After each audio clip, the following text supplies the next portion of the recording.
computer. Recording in progress. Just going to do the quick little spin around to make sure that was live.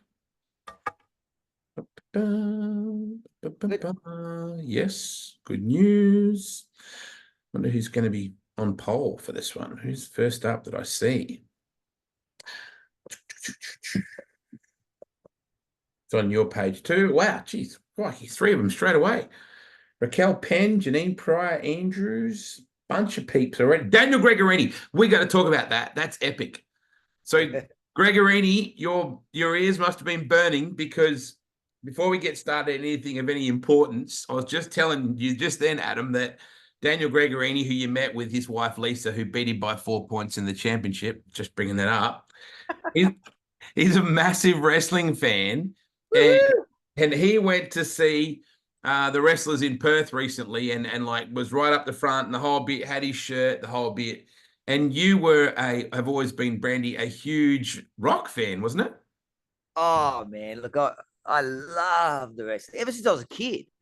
Back when I was a little kid, my mum used to take me to the wrestling, and like Bruno Sammartino and George the Animal Steel and all those guys. But then growing up, it was obviously Hulk Hogan, but Junkyard Dog and Mr. Wonderful, Rowdy Roddy Piper, and all those, there's the Iron Sheik, and then the new era, and then that was like early era. Then the new era came, when it was Stone Cold and Triple H and The Rock and Jericho and all that, and all those guys. And I remember when I first started touring, I would tape on VHS, Yep.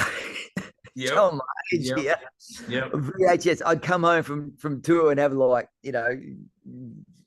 hours of wrestling. I'd sit down and I'd just watch it and follow it. And I remember one year, this would be 99, 2000, 2001, 2002, that kind of thing. And I was going to Nashville to do some recording and some songwriting, all that kind of stuff. And the wrestling was in Nashville while I was there. So I booked my seat. Oh. My manager, Graham, you remember Graham? Yeah.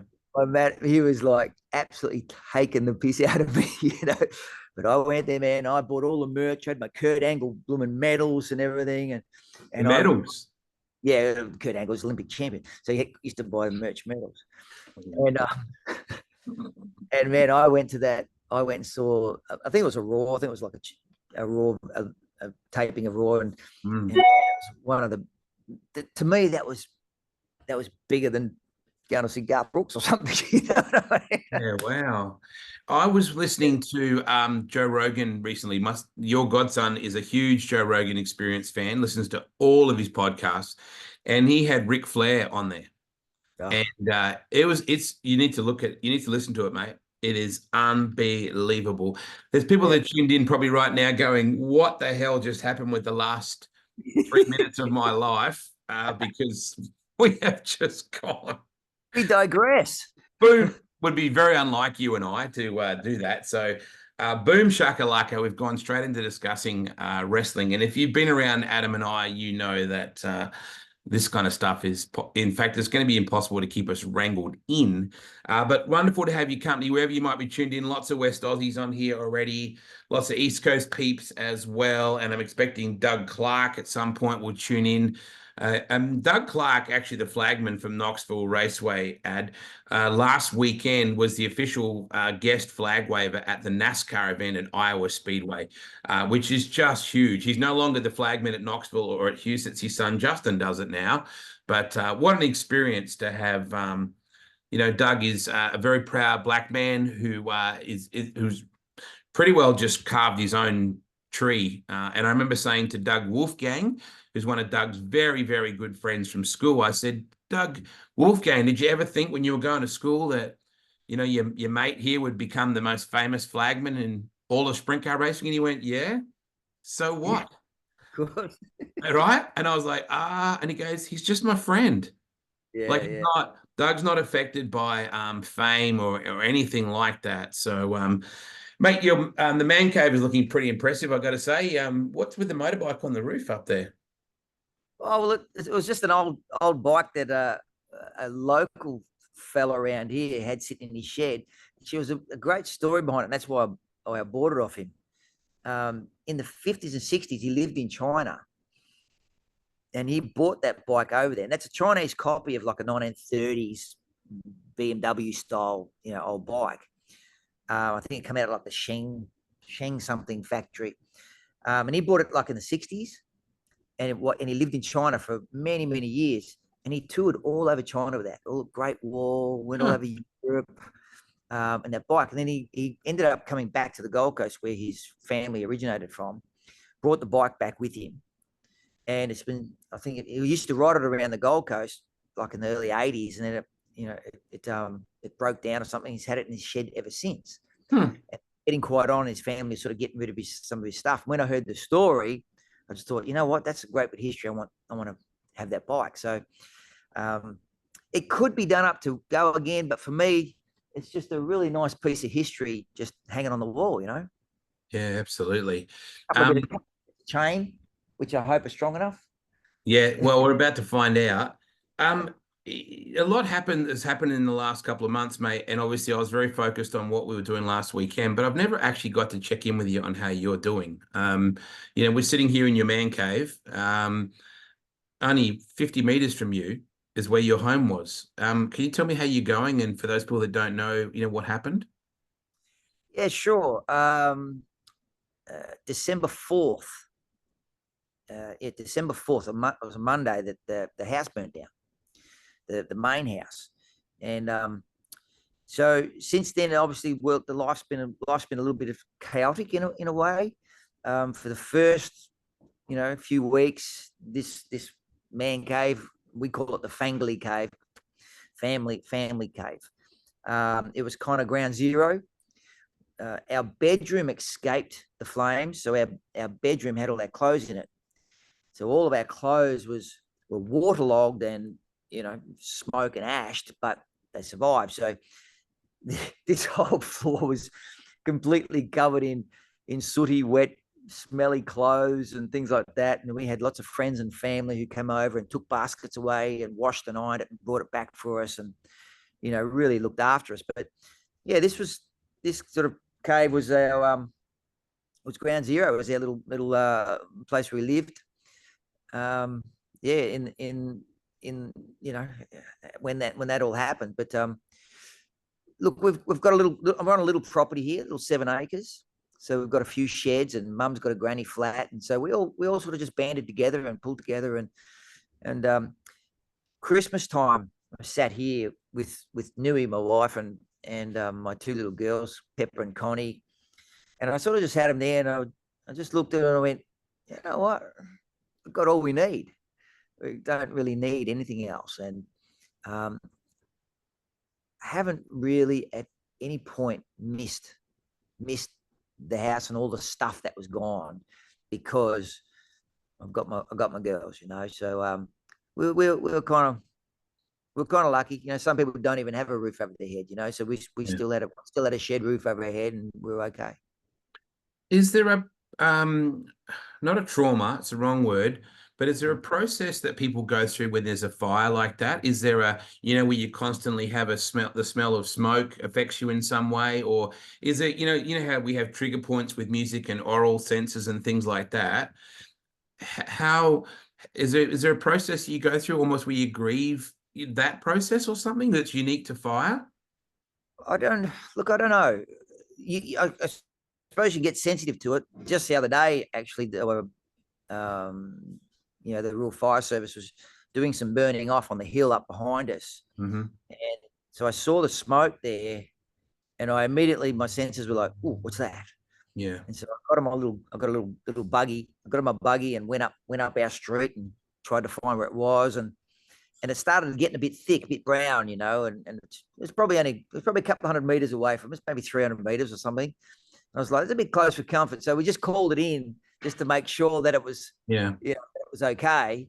And they sent a unit around, and the 2 guys that came here, they pulled up and they said, yeah, no, it's all right, mate. It's all good, mate. And they said, how you doing? And I looked at them and, what do you mean? And they said, well, we were up at the street directing traffic when your house burnt down. So they were checking on me. I said, "Oh, thank you, mate. No, we're doing okay. We're doing good." So yeah.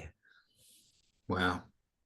I didn't really get to talk to you about that on the weekend because it was, obviously pretty hectic with a lot of other stuff. But as I sit here and, I sat in that man cave, and up until a few weeks ago, my boys slept in that man cave.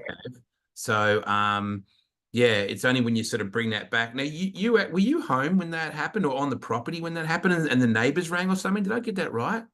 Was in this shed having a coffee, and the neighbors ran over and said, "Hey, there's smoke coming out your house." And it was sort of like, "Nah, what are you talking about? We're just there 10 minutes ago," Yeah. And, but yeah, so yeah, we're here. It's fascinating, mate, how your music touches people in many, many ways. And I remember the very first time I felt profoundly moved was when you played with the Anzac. And then seeing that performed live was something. And to this day, we played that at the Wingless Sprint Calcutta during the Anzacs thing at Lismore, and everybody stood up right at that moment when it says, and you can tell people starting to look around like, you better stand up. Like, people get quite territorial about it. But the thing that struck me on the start line the other day at Willowbank was the song Blue Sky Cathedral, because I looked up and all I could see was blue sky. And the whole ethos behind that song was that you don't need a place of worship specifically, that the message is about that, your blue sky cathedral. For some reason, that really struck a chord with me. Did you have any idea at all, and did you get a sense at all on the weekend at Winter Nationals what our church has meant to people? Yeah, I certainly did. And up until this point, even though we'd spoken to you a lot and we'd seen a lot of messages and things, both Maddie and I didn't really understand that, because we're not immersed in that sport. We're not seeing it, week in, week out. So we're in our music world, So I guess it kind of bypassed us a little bit because we didn't really understand what it meant, But being there on the weekend and just hearing people pour out their hearts to us, we were both like, "Oh my God, wow!" I mean, we knew that we were part of something special, but we didn't actually understand that they had welcomed us into the family as well without even knowing us, And that was something special. We really felt like, wow, we're actually a little bit of, in a small way, we're a part of this. We're a part of this family. We're a part of this. Even though I've always been a rev head, as you know, and been in motorsport many years, but really felt like we'd been welcomed into the lounge room of this family, and we got the sense of that on the weekend. And I'm getting a sense of that as the messages pop up and I see that people are watching. There's a young guy called Jack Holder, and Jack is the younger brother of Chris Holder, who's the world speedway champion. And Jack is currently number 3 in the world, riding in Poland right now, is kicking ass for the SGP for Aussies. And I know that your speedway world is well documented.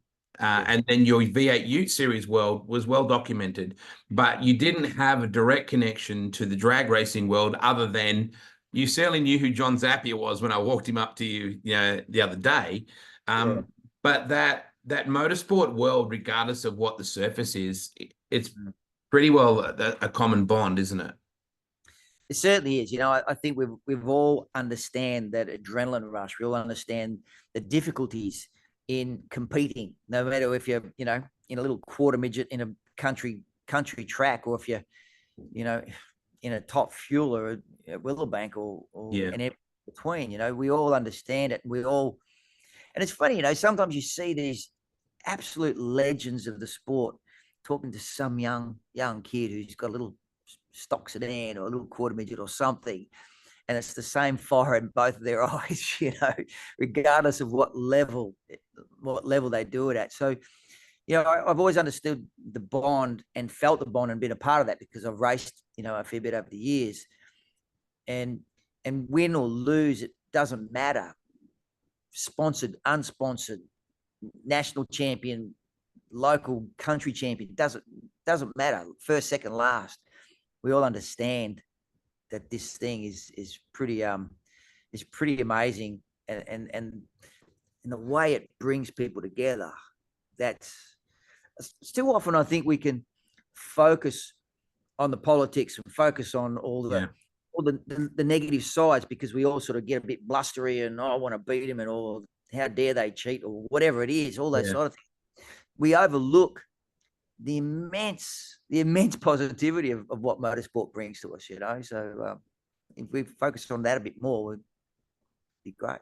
On Monday, I went out to a place called Griffin, which is not far out of the way from the airport of Brisbane. And I went and hung out with a bloke called Victor Bray and spent about an hour and a half with Victor, with Daniel and Lisa Gregorini. And on the day before, on the Saturday, Victor had been at the track. I know because he told me he was going out there. And I just said to the crowd, hey, I just want to let you know the king is in the house, and I don't know where he is, but I know he's here somewhere. And if you're a Victor Bray fan, would you put your hands together? Well, the whole grandstand lit up, like on both. It still gives me goosebumps thinking about it. And Nolte and I rang Victor on the way home on the Saturday and said, hey, mate, I heard you were there. And he goes, oh, thanks very much you shouldn't have done that. You didn't have to do that. And I said, Victor, people have core memories of you. Like they remember the night that he took it to Scotty Cannon. They remember the night that he did his first full length burnout. Like, I think that the teams get so caught up in just doing what they do because they love it, and they forget maybe the effect. Now, I see in the background is a Gary Rush picture. And I vividly remember the Dirt Track Cowboys photo shoot being on the track at Parramatta in turn 1, and Gary Rush's car came down on a tilt tray. And he signed you signed your King of the Road CD, from the King of the Road to the King of the Speedway. That's a core memory, isn't it? Oh my goodness. And Tony Loxley, he took that photo. I saw him recently, and he gave me that incredible book. And to have memories like that documented, from your heroes is just an amazing thing. So I grew up idolizing these people, Ron Cricket, Max Dumsney, Patnells, it's just, so to be able to have those memories documented like that is pretty amazing. One of the first people to tune in tonight was Mary Fabietti, who you got to meet for the first time, her and her much worse second half, Morris. And you met Ronnie Palumbo. And I think you probably got a sense that Ronnie was still very jittery. The idea that he was driving in that team, they fired up in the left-hand lane where the incident happened with Sammy a year and a half earlier. I think he was feeling like, I'm not sure I should be here. He was full of self-doubt. And the night before, wow, Phil Crump has tuned in, by the way. Right. Hey, some memories there. Wow. Right? John Pine, Phil Crump, Mouse Green.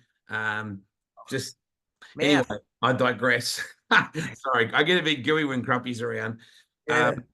But Nathan Prendergast had done a re-edit with Ivo of Our Church, the video, and he said to me, we're going to play that on the Sunday after racing to close the show. And I said, as long as you're sure, hello, Brian Lenigan, as long as you're sure that you're going to play that late, because I know that Ronnie's a bit emotional, and it's right on the surface.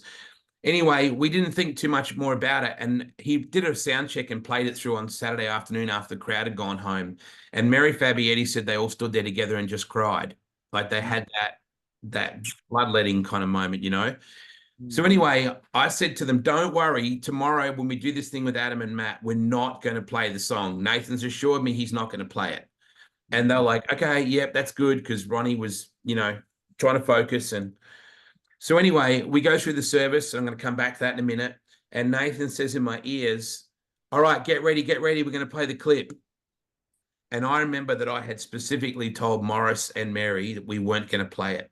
And Nathan wasn't thinking, I'm going to do this to mess anybody up. He was like, it was the perfect bow tie to that, for anyone who hadn't seen it or anything.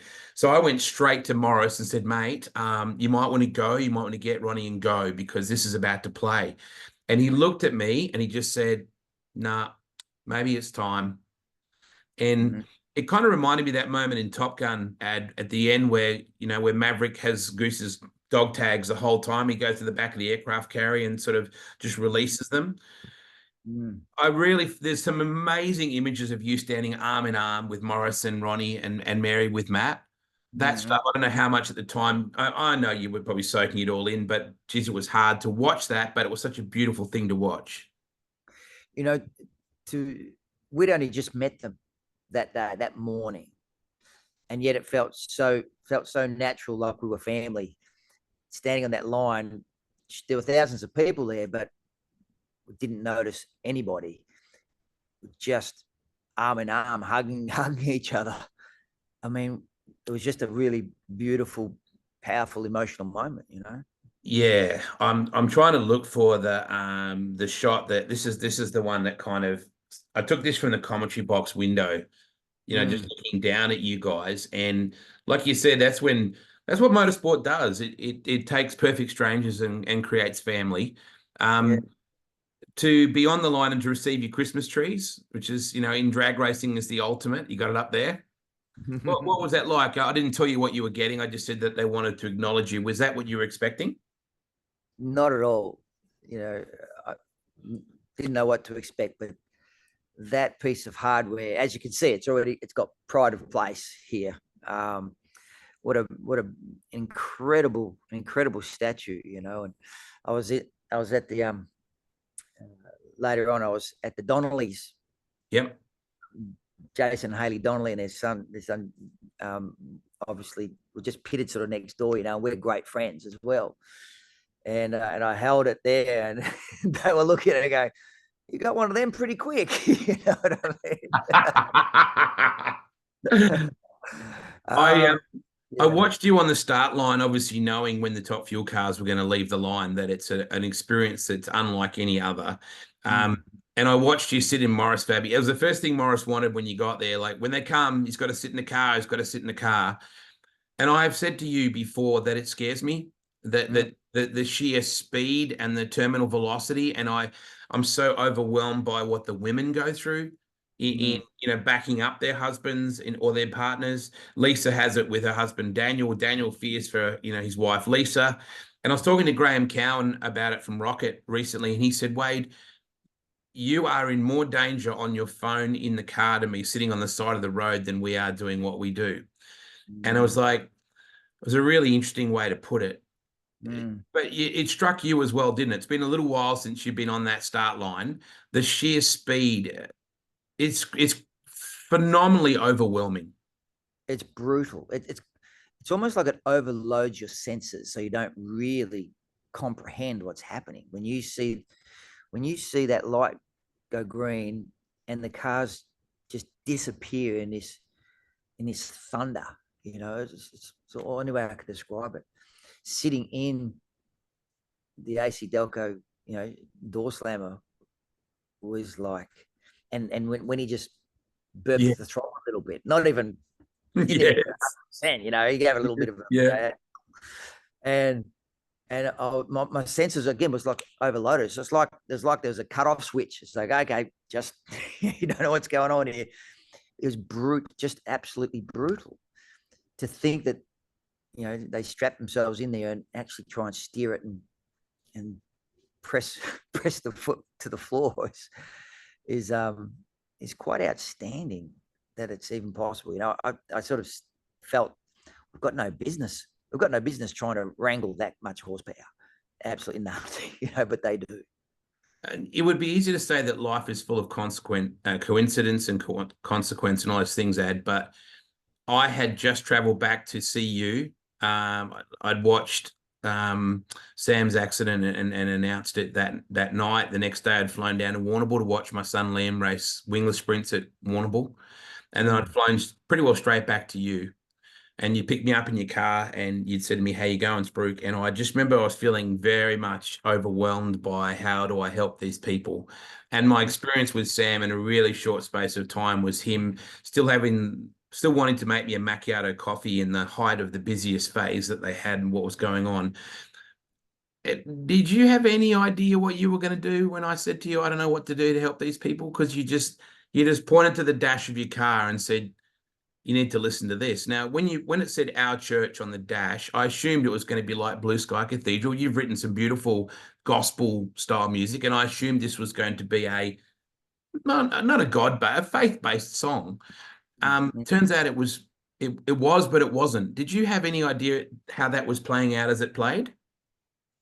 No, listening to you talk about what had happened and about the community and the families getting together and supporting each other, rival teams coming together on that day, just trying to console and, and support each other, and listening to you tell me that. And you obviously had this deep sadness about you, and obviously we've been friends for 25, 30 years, and so I could tell as soon as I picked you up, before you even got in the car, I was like, okay, something's not right, and then when you proceeded to tell me all this that was basically, burdening you and holding your heart down, I just, the words of that song was just going over in my head, it's like, this family, our church, and so I didn't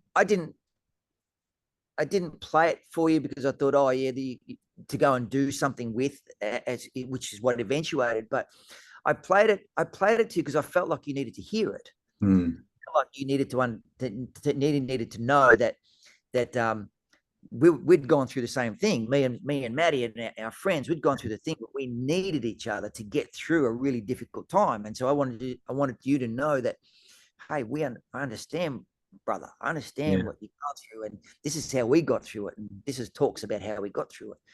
For it to be, for you to then take that and, and show Nathan, and for it to become, used in that way with the drag racing community was beautiful. But immediately, I had no thoughts of that. It was just that my bro needed to hear something that was positive and showed you that we understood. We had a conversation with a guy called Bruce Reed. I wish you got to catch up with Bruce on the weekend. Obviously, his brother Phil and him were busy racing their dragster, but I called Bruce and remember him saying to you, mate, and he couldn't speak. And I think that probably, you could just feel it down the phone, couldn't you? That he was like, thank you for whatever it was you thought you were doing, because it's been such a huge thing for us. Yeah, and I think beautiful things often happen when they're not orchestrated, where it's natural and organic, and it just fits beautifully. So I'm really glad that it was part of the healing process.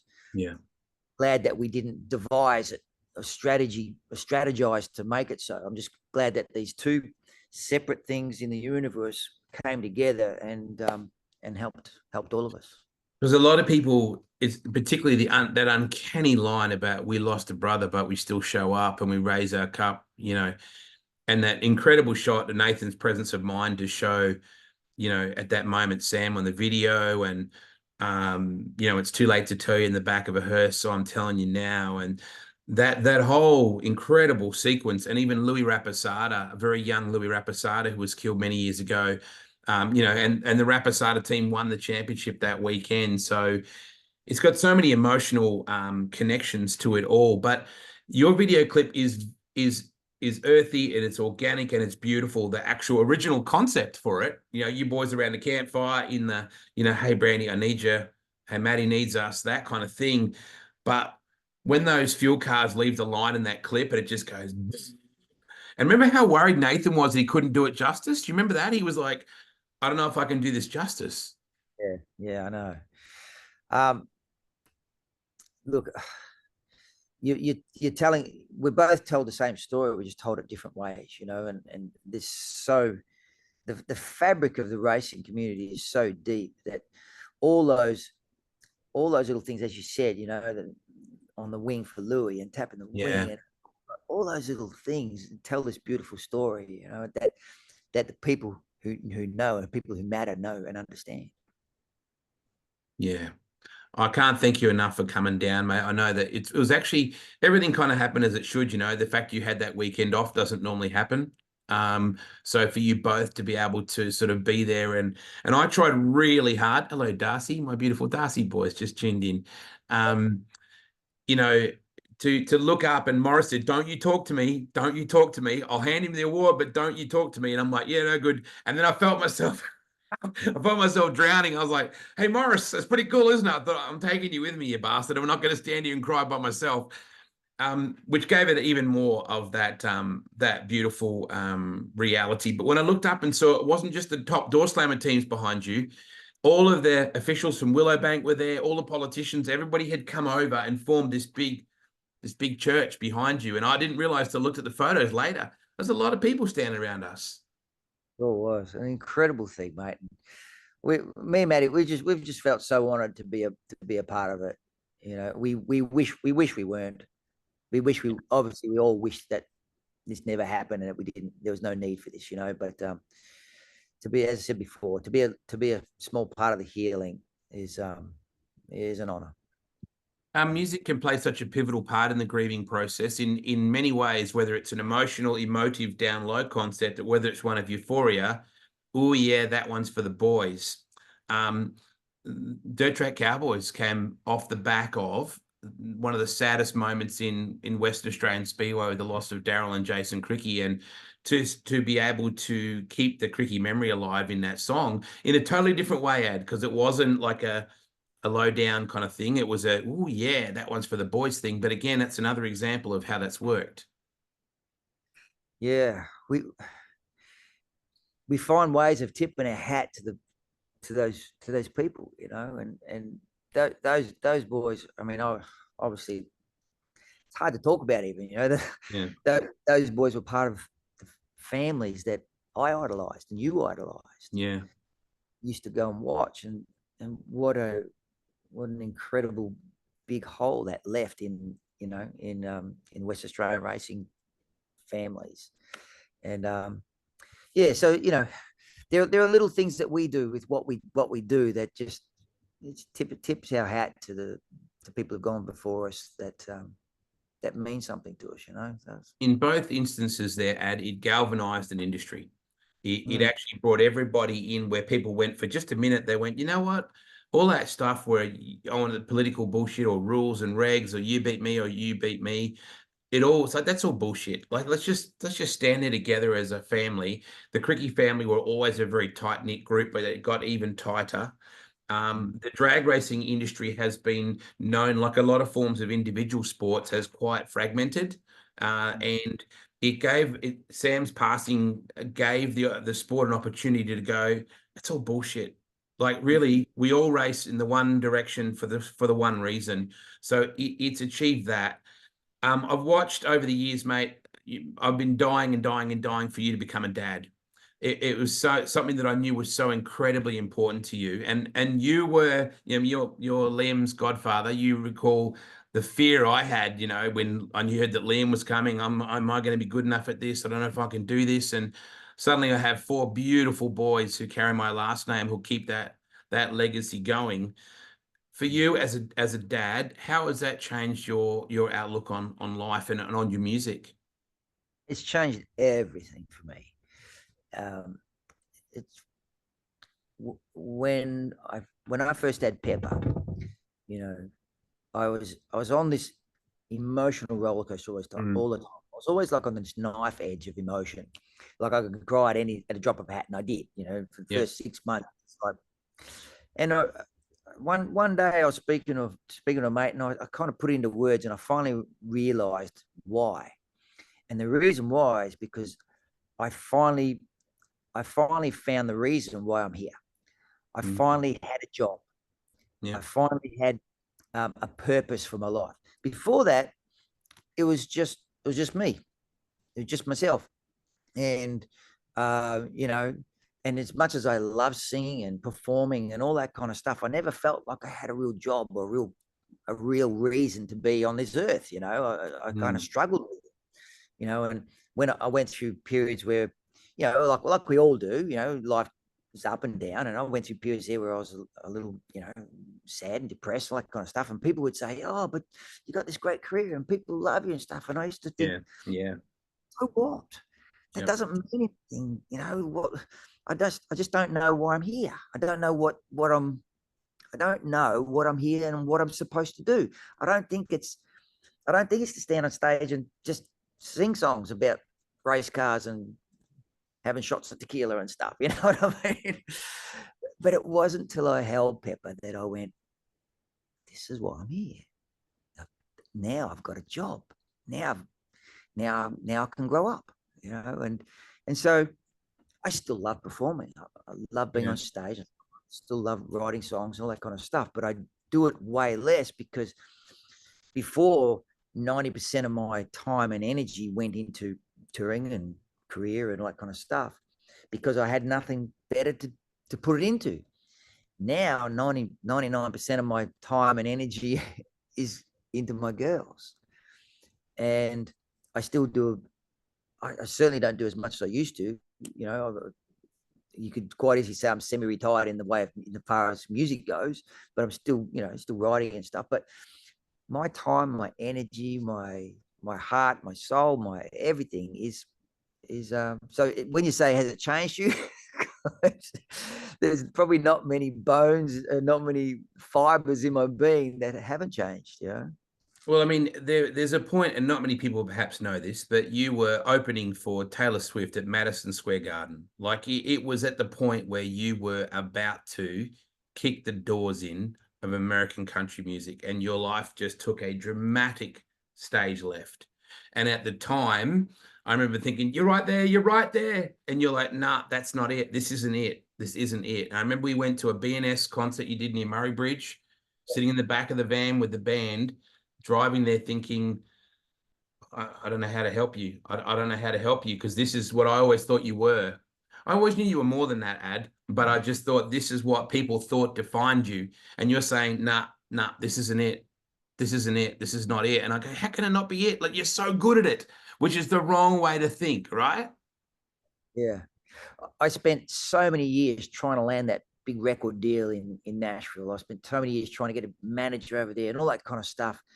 And I remember sitting around that the boardroom table at Sony and had the four presidents of Columbia, BNA, Arista, and RCA, which are all under Sony, and they were all there, and they all wanted me on their label and all this stuff, and it was like, holy crap, I've arrived. This is finally here, you know. And then I got managed by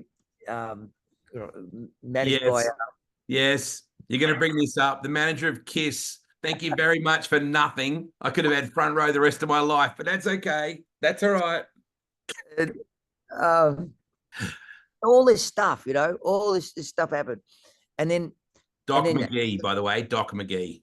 Yeah. I remember sitting in his office, him and his brother, and they said, "We want to manage you. We want your photo on the wall there next to Gene Simmons." Shut up. Shut up. And I'm sitting there scratching my head going, "Are you sure?" You know? And so all this stuff was unfolding, all the stuff that I dreamed of and thought that that's what I wanted. And it kind of got to a point, and then, you know, life took a bit of a turn. There was a bit of emotional stuff went on, and I just realized, well, actually, you know what? This isn't what I want. Yeah. It's not what I wanted. And so I came back to Australia for a Christmas holiday and was supposed to go back, release my next single and go on tour again, all that kind of stuff. Okay, going. Yep. I never went back. I remember rang my manager over there, but emailing the CEO of Sony saying, "Hey, I'm really sorry, but I hope you don't mind, but could you release me from my deal? I'm going to stay in Australia." And so it's like I spent all these years trying to get there, and when I got there, and I hadn't broken through or anything, but all the groundwork was there, and you know, it was possible. And then it was like I realized that I didn't want that life. And now looking back, I realized it was a greater purpose, because I would have hated to miss this life I have now. We didn't talk about this before we were doing this tonight, that there were subjects I would stay away from or we wouldn't talk about or anything like that. But there's a message in this as well, in that experience you had, mate. Some of the music you made in that period of your life was absolutely profound. It was the best content I've ever heard you write or record. The I Was Here stuff. Mm. I just remember sitting in my car crying, thinking, this is my hairy ass little signwriter wogmate from Perth who is writing music that will change people's lives. So my message in that ad is that sometimes when you feel at your deepest and at your darkest, locking away those emotions isn't the best result. Like you were able to purge that. It was like you grabbed your rib cage and just opened it up and said, I am hurting, but you made profound music. For anyone that's watching that's in maybe a dark place or uncertainty of where they're headed, sometimes feeling it at is maybe even the better way to go. And I don't mean they're going to go and make an album, Yeah. but is that a broad way of telling that story? Yeah, it certainly was at the time, and I guess in those sort of times we can, we drink or we do something, whatever we can, we try and do it to numb Yeah. the feeling. And I remember not wanting to numb it at all. I kind of like, all right, I'm going through this, and I'm going to live every bump in this road, because when I get through it, I never want to go down this road again. Yeah. Yeah, the music certainly, and I guess I was doing the music because I didn't know what else to do. Hmm. I tried sort of hiding under a rock for a while. I tried, just I just didn't know what to do. I was at a complete loss, and all I knew what to do was to go back and do music, and there there was no joy inside me, so I couldn't, write those kind of songs. So I just, yeah, purged it, whatever you want to call it. But I guess I just went back to that automatic. Well, this is what I've been doing for 15 years or 20 years, whatever it was at the time. So I'm just going to go back to that, and hopefully at the end of it, I'll be through that. Completely left of topic. John Blackman passed away just recently, and a soundtrack of an Australian generation. And I vividly recall, because I'll never forget it, when you told me that Hey It's Saturday wanted to do Dirt Track Cowboys, and I went, yeah, mate, that's nice. Like as if that's going to happen. But I Oh, just right. recall at the end of that, as you were playing that second strain of John, when they all said, one more time or something, and John Blackman's going, Adam Brad, Dirt Track Cowboys. Oh yeah. I'm thinking, holy cow, that's John Blackman. Like he was the voice of a general, Dickie Knee and all that sort of stuff as well. But Mm. what an experience Hey was, mate. Wow, that to have you a part of it, to have Max's Mm. car in there, and Yeah. have Drew Cruck in there, Yes. jamming on his guitar and his overalls, all that kind of stuff. It's just the history. Sometimes when I sit back and think about that history and the things that we did, it's just I have a big sigh and go, yeah, we've done some stuff. We're all like during the dress rehearsal, that guy walked up with the clipboard and the headset, and Drew Cruck goes, "This is Lucky Phil." I'm like, "Holy cow, that's Lucky Phil!" Like Wilbur Wild's walking around behind us and Red and everybody. And I think we said when we come back and the curtains close, we're all going to high five each other and all pump each other up. And then the second it went, Daryl Summers went, "All right, it's Adam Brad." We all went. And I had to do the first thing. I had to say the first thing. I remember this thing and don't screw it up. Don't screw it up. I'd like everybody to give us a hand with something, Ad. And I know it's extremely important to you. So I want everybody to help us to share this message if we can, because there's somebody really, really important to you that I'd really like to put a spotlight on. I don't know how you put this into words, but I really want everyone to help in any way, whether it's awareness, whether it's actually approaching people that have some resources that can help. Can you tell me the story that you find yourself in right now? I might as well tell you the whole story. My daughter Pepper was going to a local daycare, year and a half or so ago, and her teacher, Miss Linda, was in there, and so I started to get to know her a bit, and she was so attentive to Pepper. She was telling me, oh, this is what she ate. Does she eat anything at home that we should try? Blah blah blah. And I was like, I was so thankful this lovely human who was, being so attentive to my daughter, because she was my only daughter at that stage, and she was my princess. Always still is. But and one day we got talking, and she started talking about, oh, she's going to do some fundraising and stuff for her daughter. And I said, oh, really? She's, yeah, I'm trying to get the word out there a bit. And I said, oh, maybe I can help, you know. What is it, you know? And she proceeded to tell me about her daughter. And she didn't know what I did and all that kind of stuff, you know. I said, oh, maybe I can put something out on my Facebook. I've got a few people on there and things like that, you know. And she told me about her daughter, Alexis. Alexis is now 10 years old. When she was born, through negligence, she suffered a stroke, which caused her to pass away, to die. They brought her back. Remarkably, they brought her back. And then she was diagnosed on the right side with cerebral palsy. So this little girl was, from a very young age, has had this disability. Now, her mum and her dad obviously are totally loving parents. They're amazing parents, and they've got another little son, you know, Tyler, who's a little champion as well. But now Alexis is, even though she's got this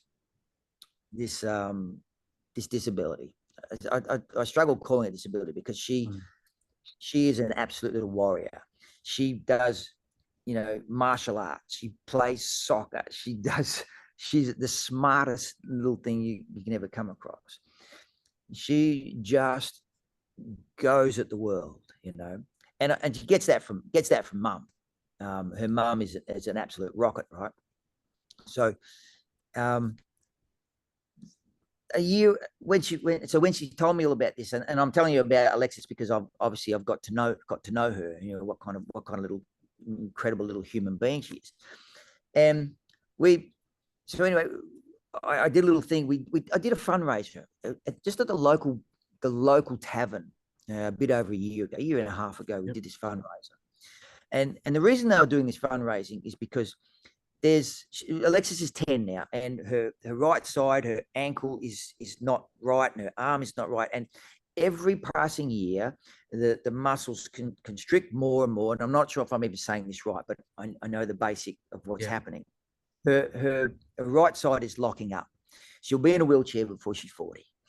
And so every year it's tightening up, and there's every week, Miss Linda and the husband Nick, they're taking her to therapy sessions, pool sessions, injection sessions, all these things. So it's an ongoing thing.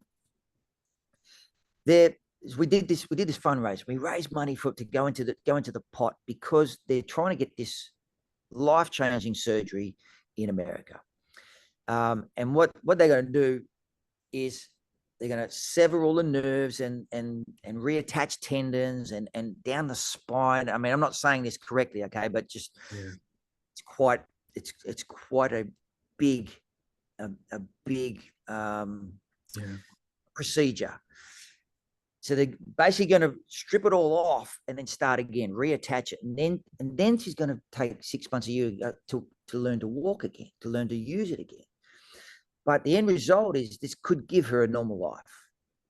It could give her something that resembles a normal life that she can do. She's so determined. They'll go to soccer. The Matildas want her to go to the Paralympics, you know, and she's like a little bull at a gate. Right? So there's this surgery that is obviously extremely expensive.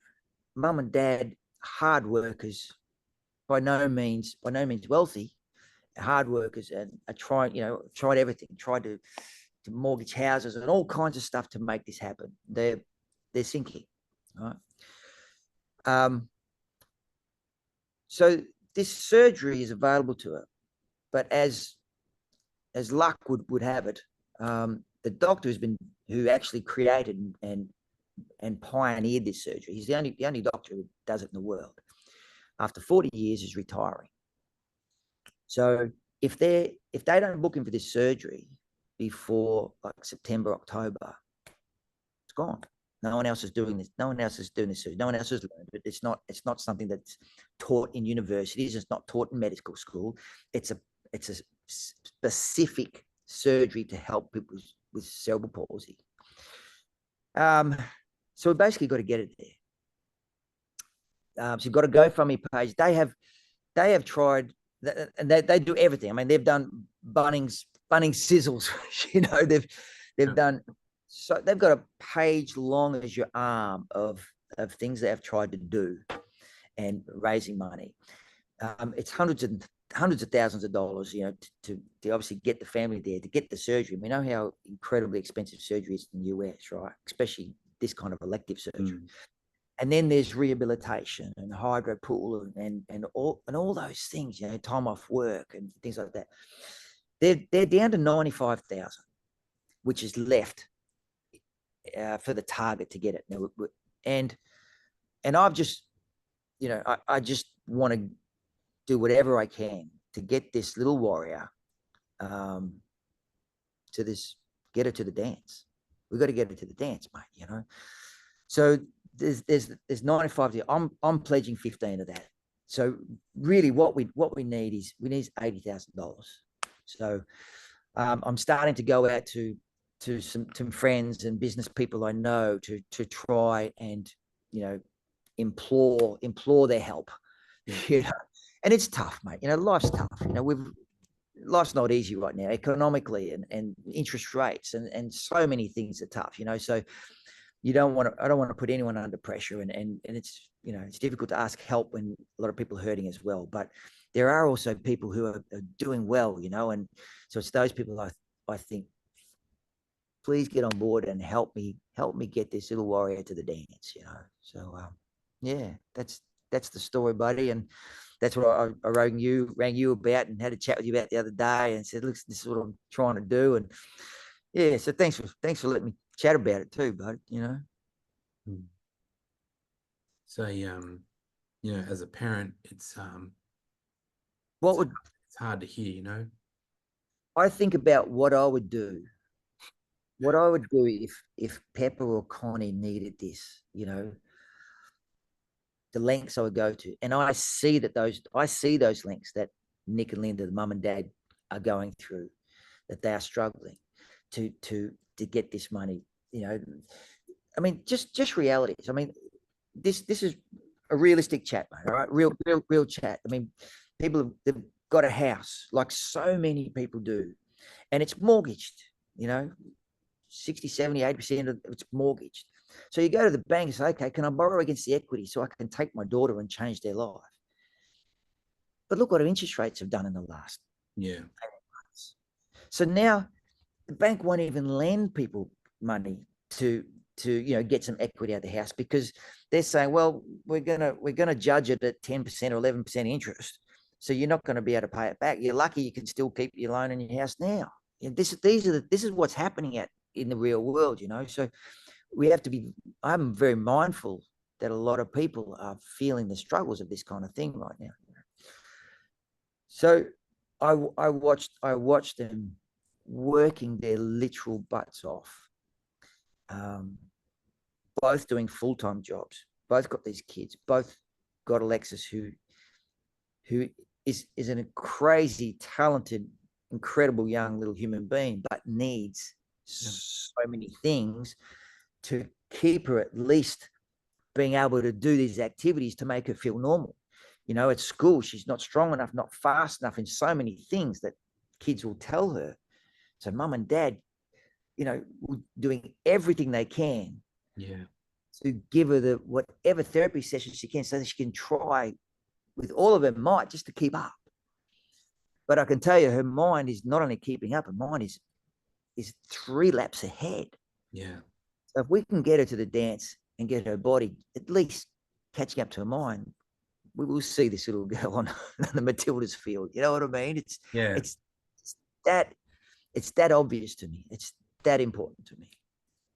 There's a lot of business people that you and I are mates with. We're very fortunate to be mates with that.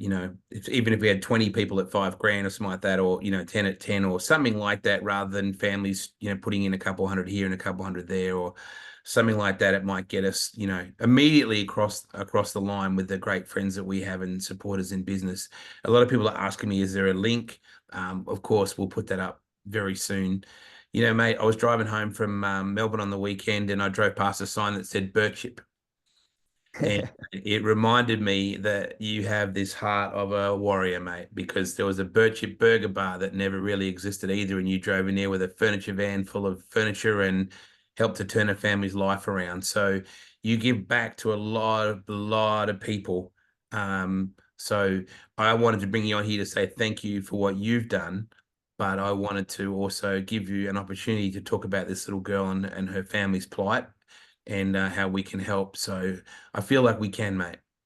Yeah, we can. That, and you know, mate, that family, that those from Birchip, are now some of my closest friends. Yeah, great.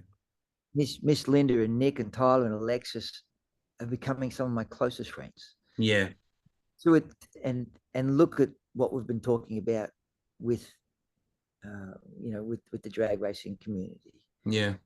It becomes some of our closest friends. Mm.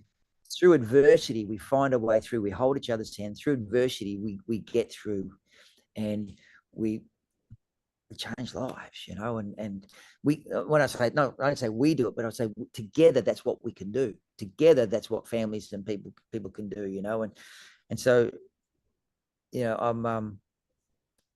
I'm hoping that we can change little Alexa's life, and give that family some great news and something really positive. They've been like there are a lot of people, but have been really hit hard with life. So life sometimes just turns around and just whacks us really hard, and sometimes unjustly so.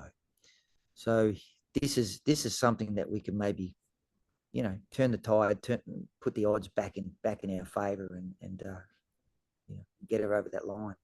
If you go to war, I go to war. Yes, Brothers and sisters, we're in this together. Sent a song. I've heard it recently. It's pretty good. this is war, bud. That's exactly what this is. Yeah. Yeah. We're going to put the links up. So everybody is very clear as to, where we can go with all this. First and foremost, I just want to say, firstly, it's great to catch up with you again in the man cave. Nice to see that part of it didn't go under. Yeah. I love that the people that pop up here from different walks of life. There's a guy called Chris Eash that just tuned in, and Chris Eash is one of the most badass Pennsylvanian sprint car legends that there ever was. Just randomly pops up on socials, and that's one thing that we have.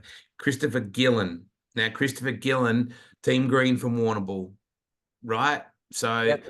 there isn't many better than Christopher Gillen. So Chris, we think about Really, you. man. What a guy. So I feel like we can collectively do some really cool things here. It was such an honor to have you around our church and for you to see the impact and the fruits of your labor. And I know that was never what it was about for you, mate, but to have you stand on the line with the drag racing community 2 weekends ago was very, very special. And I can't get that freaking song out of my head. Good. Give my love to you girls, mate, as always. And look forward to talking to you soon, mate. We'll put the links up to Alexis's story. And thank you so much for everyone for being a part of this. And as usual with this bloke, it's always raw and it's always from the heart. And that's it's one thing I love. From the very first time you called me out of the blue in Sydney and you brought over a packet of Tim Tams and we had Tim Tam bongs. Kids, it's not as sinister as it sounds. And Those of you want to know, you nibble the corner off nibble one corner off each of the Tim Tam of each. What am I trying to say? Now I'm tongue tied. You got me all emotional. You nibble an end of each corner. You dunk it in the coffee and you suck the coffee or the Milo. Through the Milo. Tim Tam bong. Exactly right, Kim. Why would I want to get it out of my head? One of the last guys to pop up is a bloke called Jeff Leask. God, I love my life. I just love my life, Brandy. All right? The flying freckle. Yeah, it's incredible. Crazy. It's our church, mate. It is. Absolutely. We'll talk again shortly. I love you, mate. Love you, brother. See ya.